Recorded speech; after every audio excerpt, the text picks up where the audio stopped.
Estamos de volta com o programa Dia a Dia com o Evangelho, dando continuidade aos estudos do capítulo Haverá falsos cristos e falsos profetas.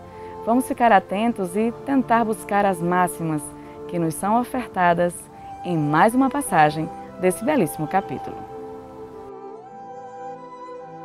Não creiais em todos os espíritos. Meus bem-amados, não creiais em qualquer espírito. Experimentai se os espíritos são de Deus, porquanto muitos falsos profetas se têm levantado no mundo. João, primeira epístola. Os fenômenos espíritas, longe de abonarem os falsos cristos e os falsos profetas, como algumas pessoas apraz dizer, golpe mortal desferem neles. Não peçais ao espiritismo prodígios, nem milagres, porquanto ele formalmente declara que os não opera. Do mesmo modo que a física, a química, a astronomia, a geologia revelaram as leis do mundo material, o espiritismo revela outras leis desconhecidas, as que regem as relações do mundo corpóreo com o mundo espiritual. Leis que, tanto quanto aquelas outras da ciência, são leis da natureza, facultando a explicação de certa ordem de fenômenos incompreendidos até o presente. Ele destrói o que ainda restava do domínio do maravilhoso. Quem, portanto, se sentisse tentado a lhe explorar em proveito próprio os fenômenos, fazendo-se passar por Messias de Deus, não conseguiria abusar por muito tempo da credulidade alheia e seria logo desmascarado. Aliás, como já se tem dito, tais fenômenos, por si sós, nada provam. A missão se prova por efeitos morais, o que não é dado a qualquer um produzir. Esse é um dos resultados do desenvolvimento da ciência espírita, pesquisando a causa de certos fenômenos. De sobre muitos mistérios levanta ela o véu. Só os que os preferem à obscuridade e à luz têm interesse em combatê-la.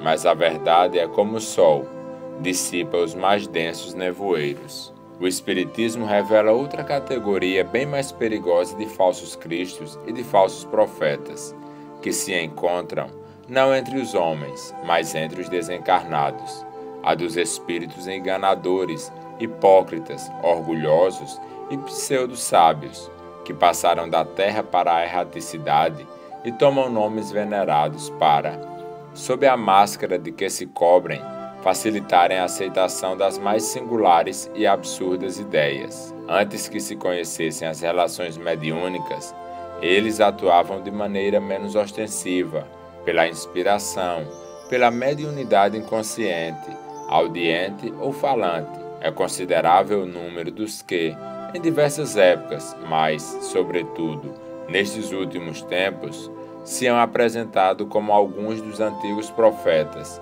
como Cristo, como Maria, sua mãe, e até como Deus. João adverte contra ele os homens, dizendo: Meus bem-amados, não acrediteis em todo espírito, mas experimentai se os espíritos são de Deus, porquanto muitos falsos profetas se têm levantado no mundo. O Espiritismo nos faculta os meios de experimentá-los, apontando os caracteres pelos quais se reconhecem os bons espíritos, caracteres sempre morais, nunca materiais. É a maneira de se distinguirem dos maus os bons espíritos que, principalmente, podem aplicar-se estas palavras de Jesus: pelo fruto é que se reconhece a qualidade da árvore.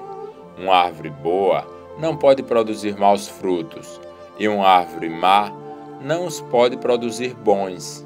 Julgam-se os espíritos pela qualidade de suas obras, como uma árvore pela qualidade dos seus frutos.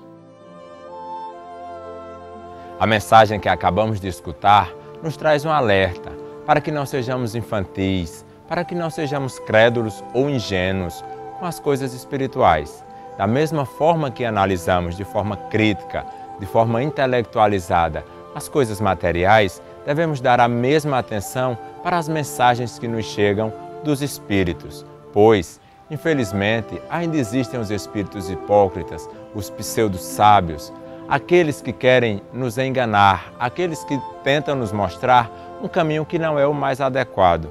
Então, que tenhamos tranquilidade, que possamos analisar não só o fenômeno e não fiquemos encantados com o fenômeno mediúnico, pois ele é uma capacidade natural do ser humano, mas que possamos dar mais atenção ao conteúdo dessas mensagens, ao caminho que elas indicam, às atitudes que elas nos prescrevem, pois, desta forma, estaremos livres de cairmos nas armadilhas dos falsos profetas.